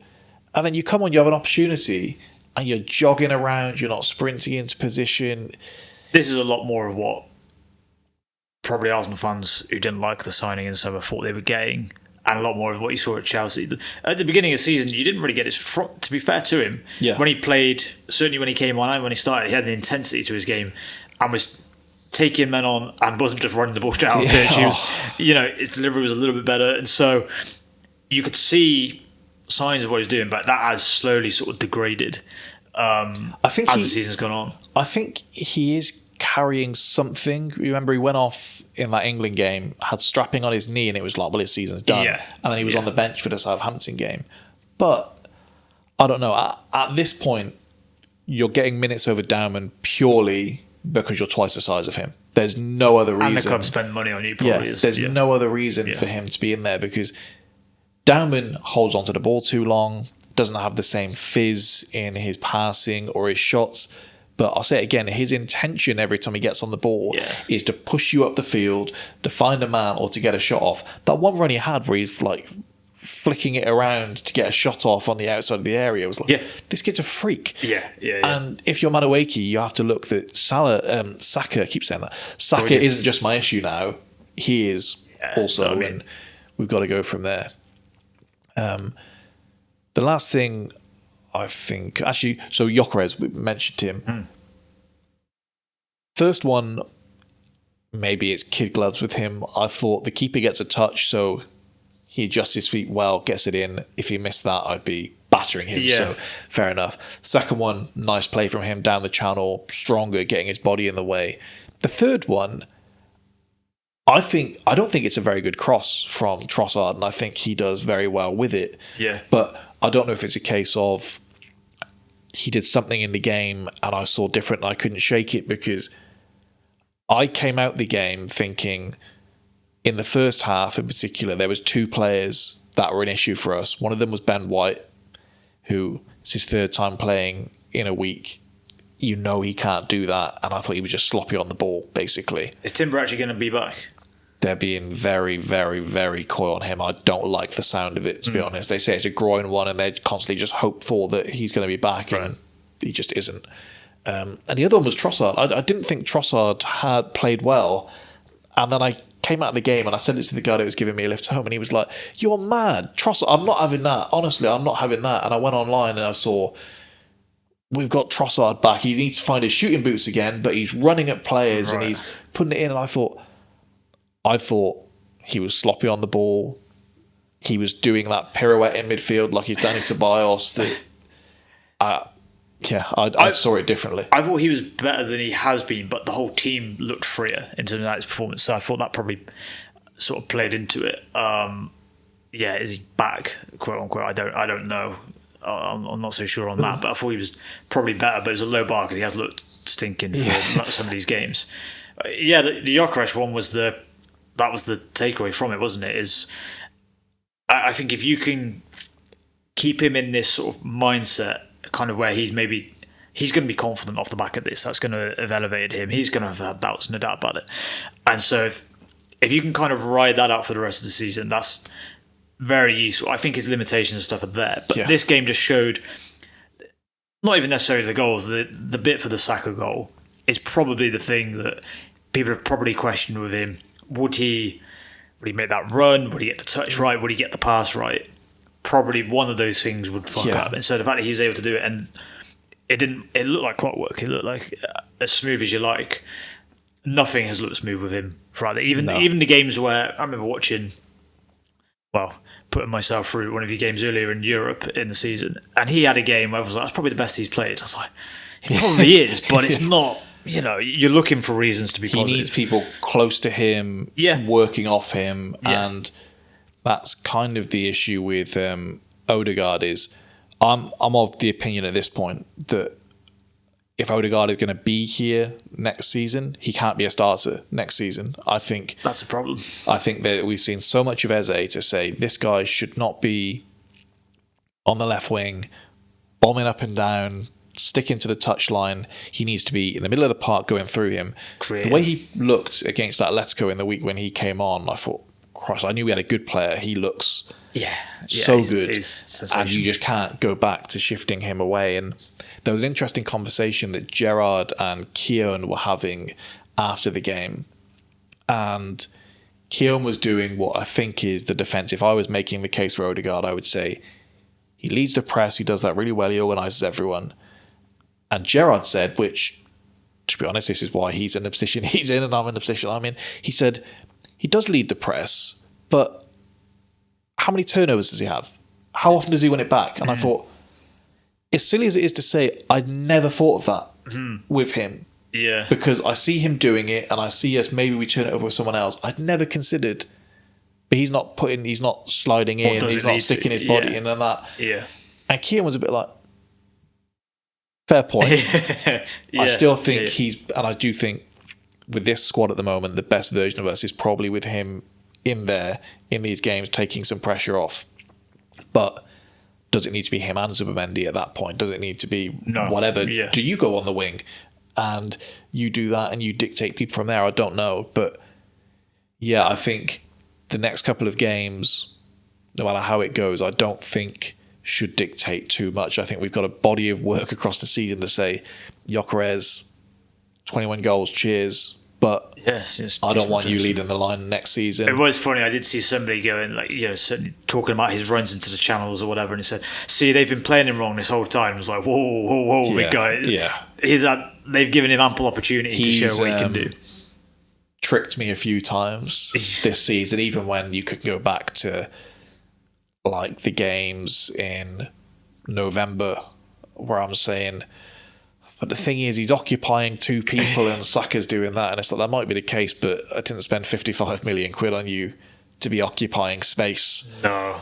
So I thought this was his best game because it if I didn't know anything about this guy, I would have watched this and go, that was a good performance. Whereas everything else, every time I'd seen him have a good game, quote unquote, prior, I felt I was kind of having to look for a reason as to. Whereas this was just an accomplished sort of performance, I thought. The only one worse than Madueke, Gabriel Jesus.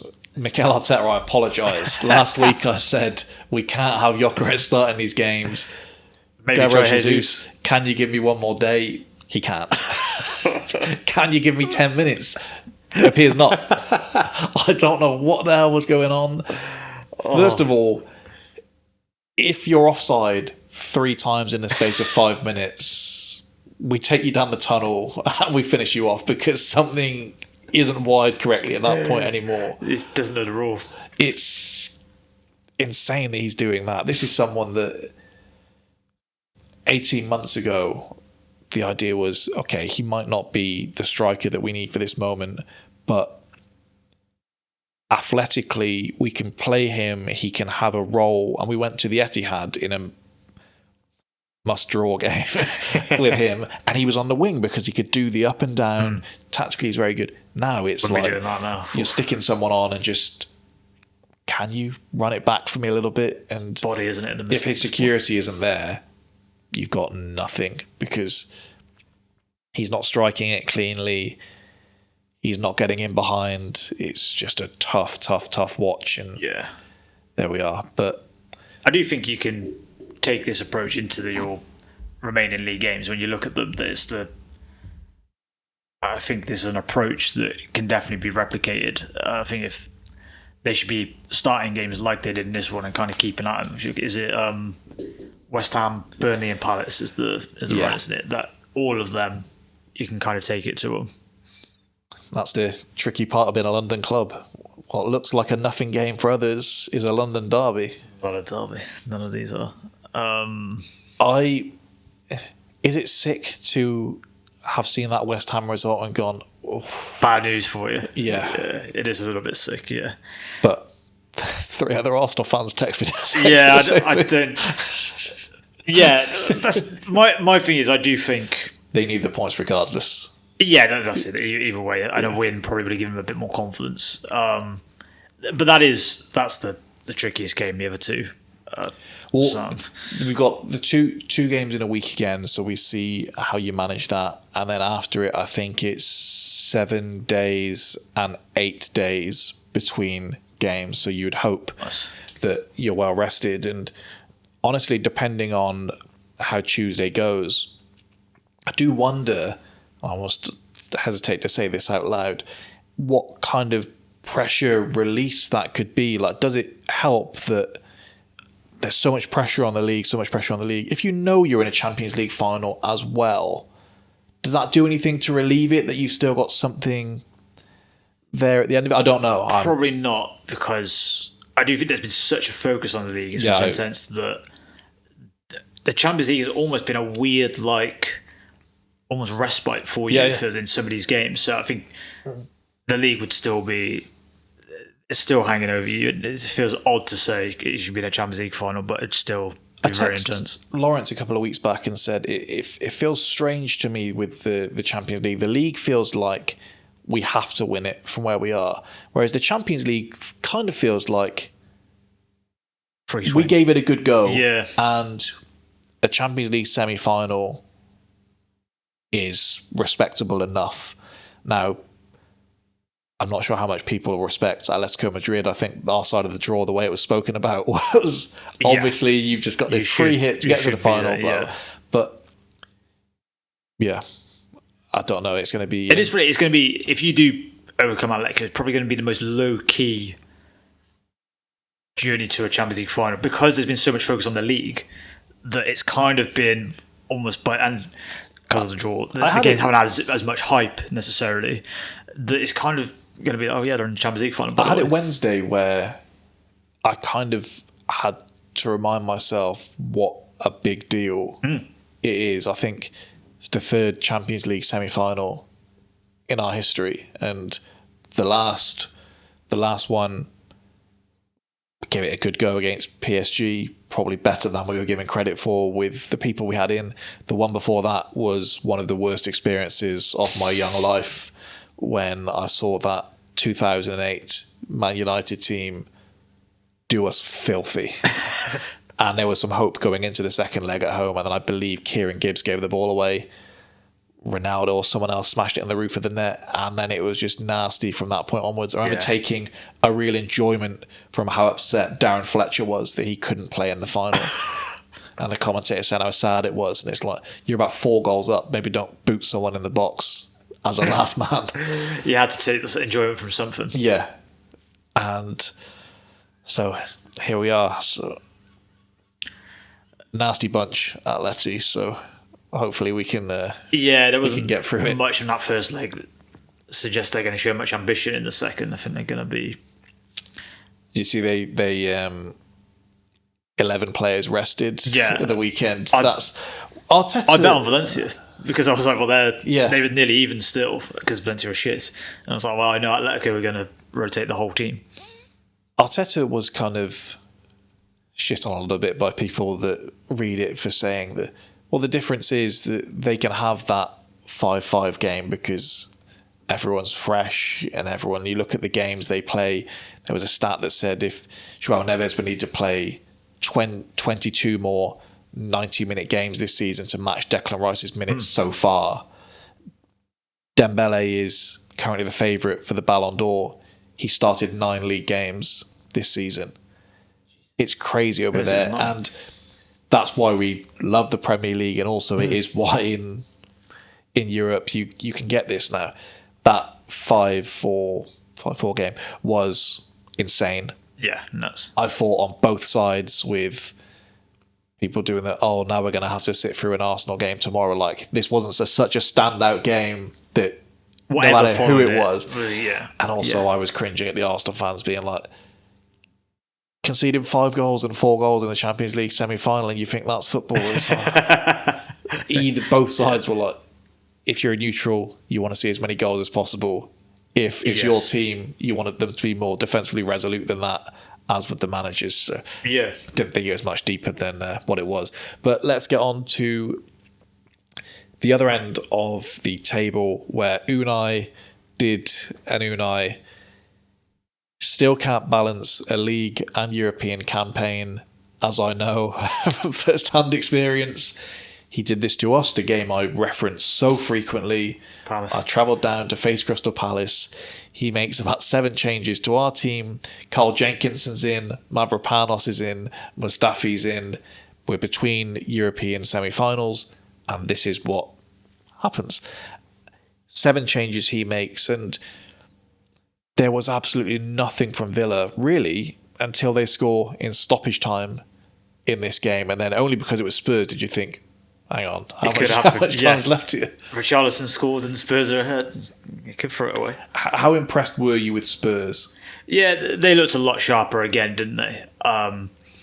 Again, though, the fixture list, they will throw you on every now and again. And if you got Villa this weekend, probably the best time you could have gone to Villa Park, sandwiched between their 2 legs of those. You knew Emery was going to do something.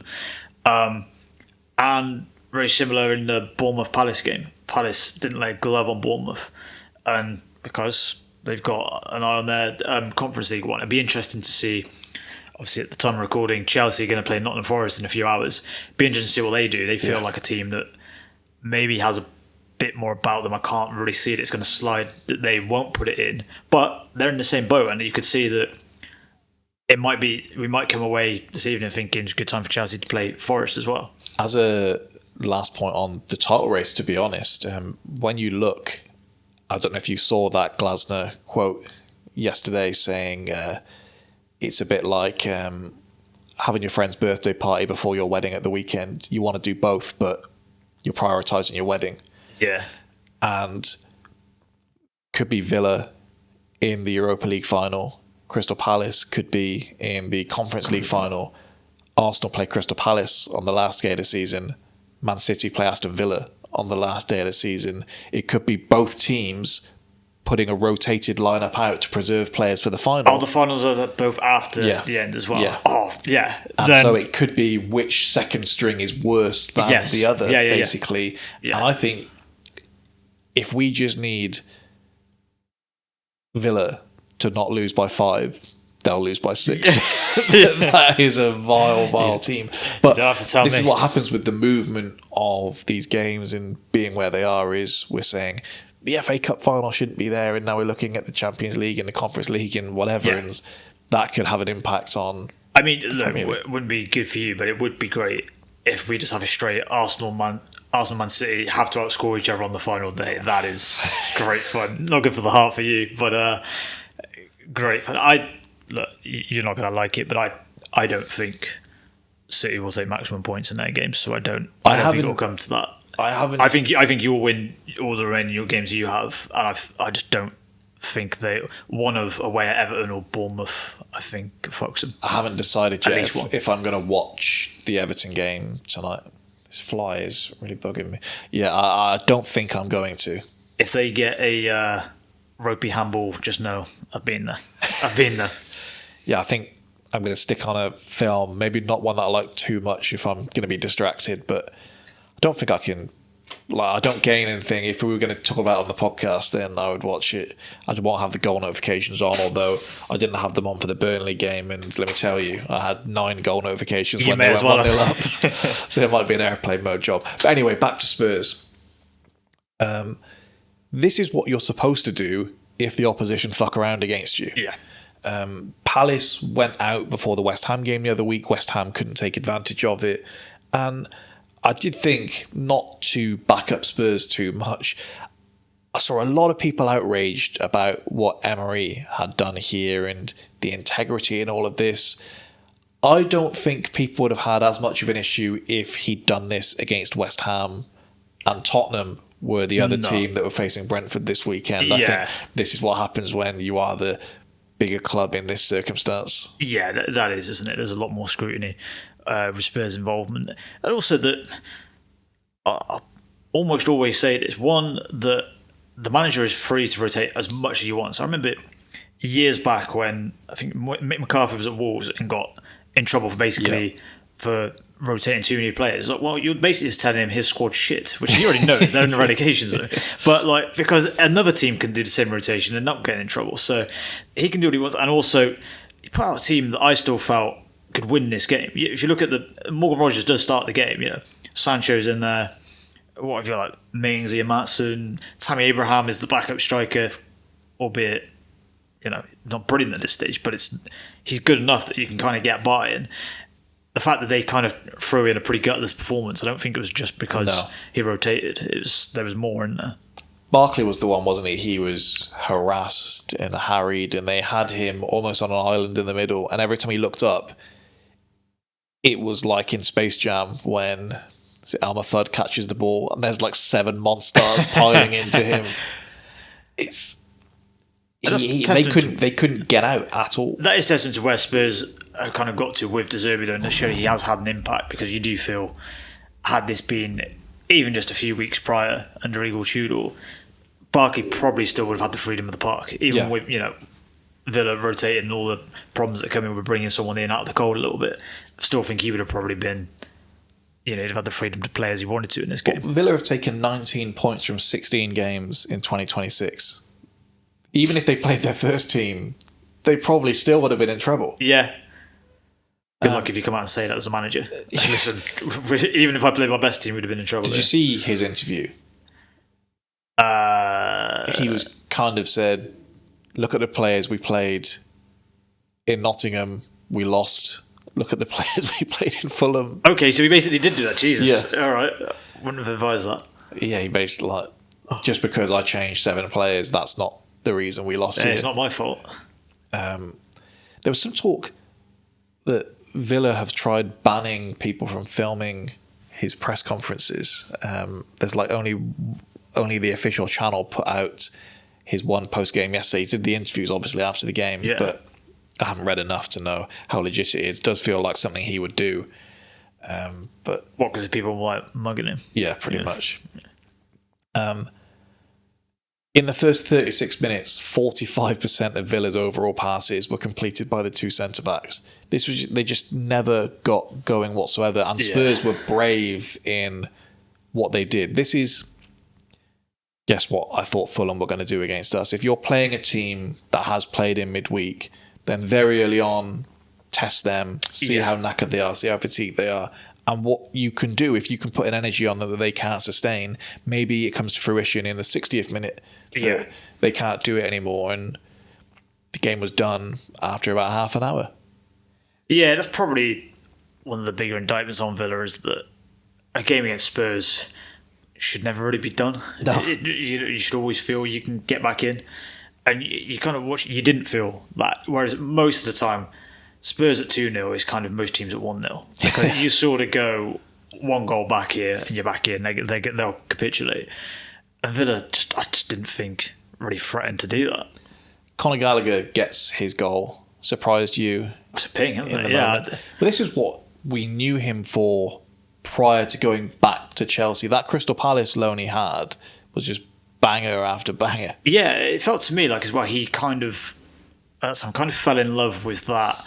Oh, Conor Gallagher, he runs all day or harass you or whatever. It's like, yeah, he will do that. But actually, if you looked at Spell at Palace, you thought he's probably got a bit more quality than maybe you think. And now, then at Chelsea, he was like, doesn't look quite up to the grade. And then go to Atletico, you're not going to go and be a technical player too much there. So it was almost like he kind of came away from what first grabbed people's attention at Palace. But I won't be expecting this too often. Yeah. I do think with how aggressive Tottenham were, when you look that they're without Kudus, Kulusevski, Odebear, Simmons, Maddison, kind of made their decision for them. They weren't going to pick this team apart. Maybe they could have, but going in the game, they weren't expecting to be able to pick them apart.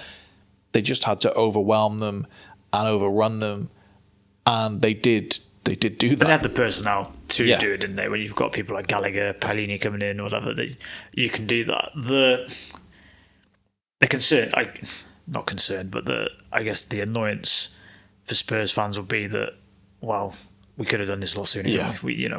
There's no reason why these players couldn't have done it. You can look at them individually, look at the board who picked the wrong managers repeatedly.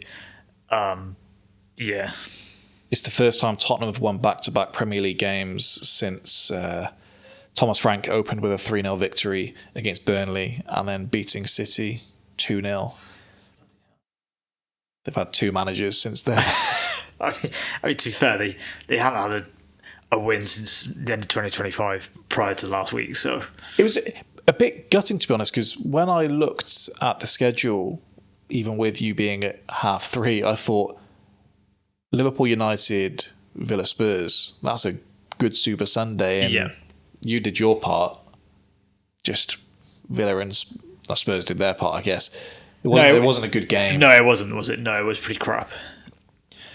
But West Ham, as we said, well beaten the day before. Does this change your prediction now as to who will go up and down? Leeds are going to play a big part, aren't they? Because they play, I think, all of them. It's not looking great for West Ham, is it? I thought the bigger one to me was the 0-0 with Palace. I thought that was I think you have to win that. I think you have to show some intent. We'd obviously just finished the podcast and I caught a decent amount of the game, and there was just nothing in it. There was just no kind of urgency here to look. We need to get 3 points in. People afterwards were like, do you know what? I think that's a point gained. Palace aren't easy. It's like, no. I went to Palace at this point when Palace, got eyes on other competitions. Even we beat Palace. Yeah. But you've got to. I think you've got to do better in this game. It sounds like you're really clutching straws. It wasn't a 3-0 game in terms of, I thought West Ham actually played well in parts, created some really good chances. Obviously, you've had a goal ruled out for offside. You had hit the woodwork a couple of times. I thought they should have had a pen. That's nuts. And they were like, well, he slips. Like, he slips, but he wipes the man out. What do you mean he slips? Now, I do think if the ball doesn't fall to Souček, they give it. I think because the ball falls to Souček and he gets a shot off, I think that gets baked into their thinking. They probably wouldn't admit that. But because a ball bobbling up at the edge of the box to Souček's left foot is not an advantage, I hate to tell you. It feels really weird to contextualise a 3-0 loss, but there were things in there you go, well, if they play like this another day, they aren't going to lose 3-0. But you are also, two things, kind of, you're running out of games, so you can't just go, wow, the performance is there. And two, I do tend to think if a team plays well and loses, that is a sign of a team that goes down, because you have to get points which way. 4:30 against us next Sunday. Yeah, big one for both teams. That is big, isn't it? And I guess the difficult thing for them is that if they'd got a positive result here, they might have been able to look at the Arsenal game and gone, listen, let's make life difficult for them. They don't like having to break us. They're not going to like having to break a team down.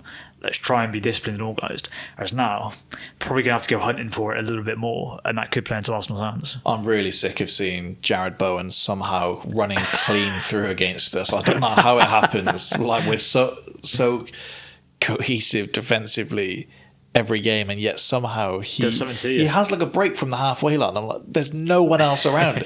Wan-Bissaka, I think, was running through clear and was able to square it last season. We'll see what happens there. I think last thing today, and then we'll get this out early on the bank holiday. David Ornstein shared yesterday that Eddie Howe is set to remain as Newcastle United head coach beyond the current season. I think the game Saturday was really, really big for him because the fans feel like they've decided they want someone new in. Particularly, I think the fullback choices were something that are being held against him. The commitment and faith put in Dan Burn, particularly over Lewis Hall, who I think is one of their more popular players. Lewis Miley at right back. I think they like him, but probably not as a right back. Yes. And they go out there, and Brighton, on the eve of getting an MMA fighter in to toughen them up and do all of this stuff, they get a big win, 3-1. Nice goal by Harvey Barnes to seal it at the end. And I don't know. I think he's been acting weird, Eddie Howe. I think usually he's someone that kind of puts on such a front. Everything's going well. We're not letting you in. Yeah. He can vilify whoever he needs to. And it looks like for self-preservation, he's decided to vilify some of his players. Now, he's not naming who they are. No Newcastle fan that I know believes that Anthony Gordon is actually injured. No. I know I had a text from Smith that had come on here last week that said, woke up, saw the team, and I've gone back to bed. Now that he's in Australia. No, I was asleep at the time. so I was joining him. Not quite, but...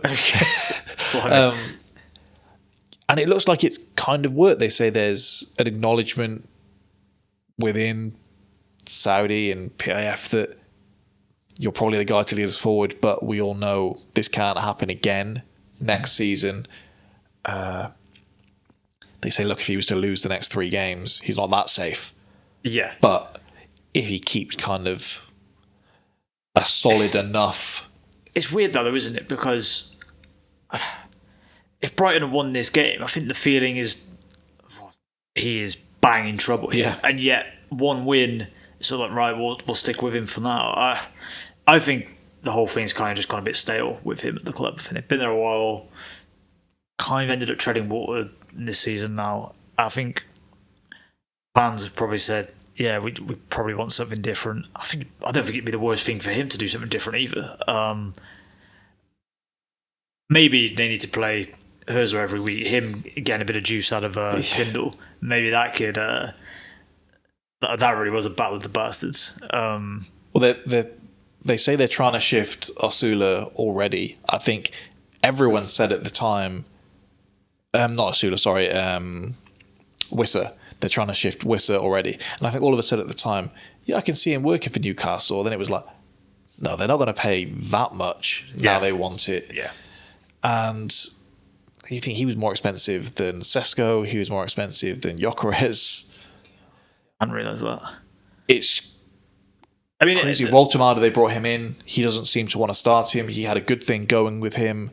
And then he seems to have just had an identity crisis, and we moved away from that. The Wissa one, he obviously gets injured, and that has played a part, yeah. I do think, in that transfer not working. I think he would have been okay, but the problem is then when you do come back from the injury, you then kind of have to hit the ground running. And that chance at Arsenal, for example, if you put that in, people are probably starting to look at him differently. I also think Newcastle seem to manoeuvre the press as well as any team I see in the league. They put out what they want you to put out. If it is that they're open to selling someone at this time, they'll put it out that we're open to selling him for 100 million, and then they'll try and get the 80 or whatever it is and put that out there. They've done a good job of that with Gordon, I think. I imagine they're the same with Tonali. I think there's going to be a fire sale there this summer, and maybe they feel that if we're going to have that high of a turnover, do we want a manager in there as well? When I get someone we know. I think if I said to you, Gordon, Tonali, Livramento all leave this summer. Now, you might not think all of them leave, but if I said to you, Livramento is going to leave this summer, you'd say, yeah, I can believe that. Because his contract's running down, isn't it? Yeah,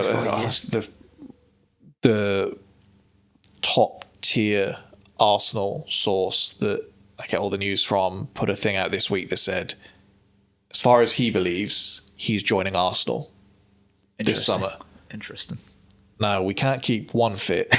I don't understand the rationale of spending 50, 60 million on him. It baffles me there. Gordon, it sounds like there's no coming back now.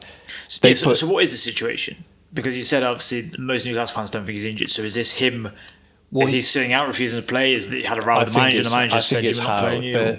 There was the story that came out prior to the Arsenal game, or maybe the week before. Who did they have the week before? Well, they had the week before Arsenal. A story came out that said Bayern Munich are in talks with Gordon's people. Yeah.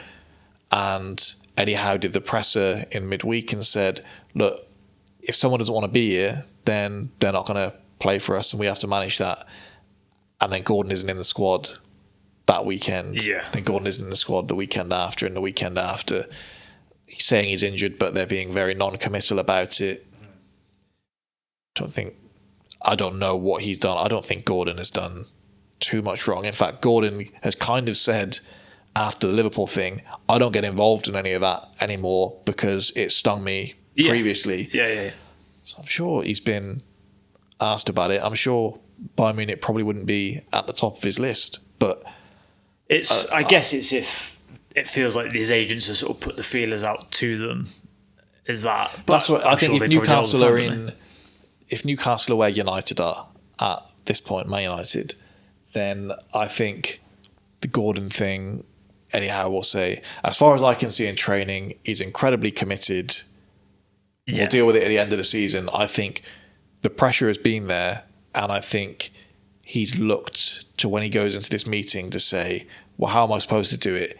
He wants to go, he's being an issue, and we've had these injuries. Yeah. And that's how I think he's presented it. I just get the sense a lot of it is being pinned on Gordon. Yeah. And it's not a defense. If you tell me right now that he's the left winger we signed this summer, I'd be gutted.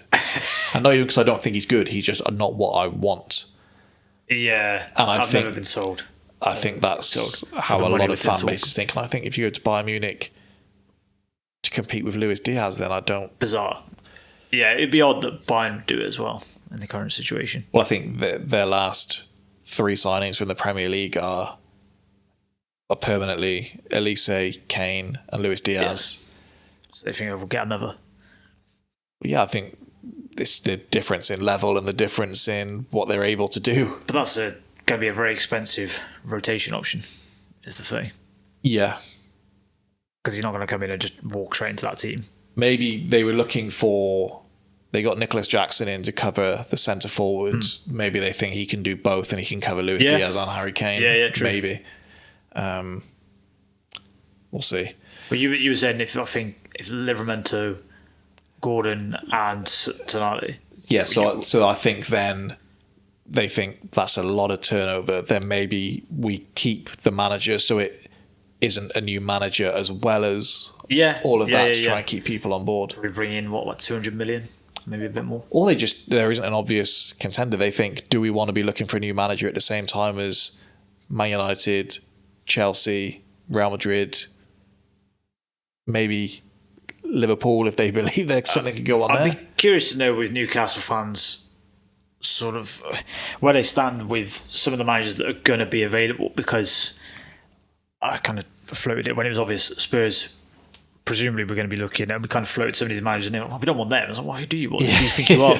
And I'd be interested to know with Newcastle if they do think, Iraola, Glasner, Marco Silva, those types, or if they would go, look, I don't like Eddie Howe, but look, I know what I've got with him, I don't need to try it. Or they go, no, I would like it because they are different. I tried asking my brother and he was like, I don't really want Eddie Howe there. And then from memory, he was like, there was no one option that he was really convinced by. I think even Thomas Frank, once upon a time. Yeah, I think Iraola is... Now his stock's down. Iraola is the one, I think, but I also don't think he falls as far as Newcastle, respectfully. Yeah. I've got a horrible feeling he does take that Chelsea job. I think he might get the United one. Oh, God, even worse. No. I think they might be stung by, should we keep Ten Hag? No, we shouldn't. And I think they might say, he's done a great job for us, but we just like someone who has a bit more experience at this time. Yeah. But yeah, how he's going to have to turn it around. No side has dropped more points from winning positions than his, and no side has won less from losing positions than his. That tells me the changes he's making in game aren't working. Yeah, and the sort of thing that made them good under him, the fight and the battle, they don't have that. Yeah, so we'll see how we go. But unless there's anything else you want to add, I think that probably brings us to an end for today. So thank you for listening to another edition of the Spitballing Pod. We'll be back next week. Will someone else be joining us? I know as little as you in that case, and but we'll be there. Adios.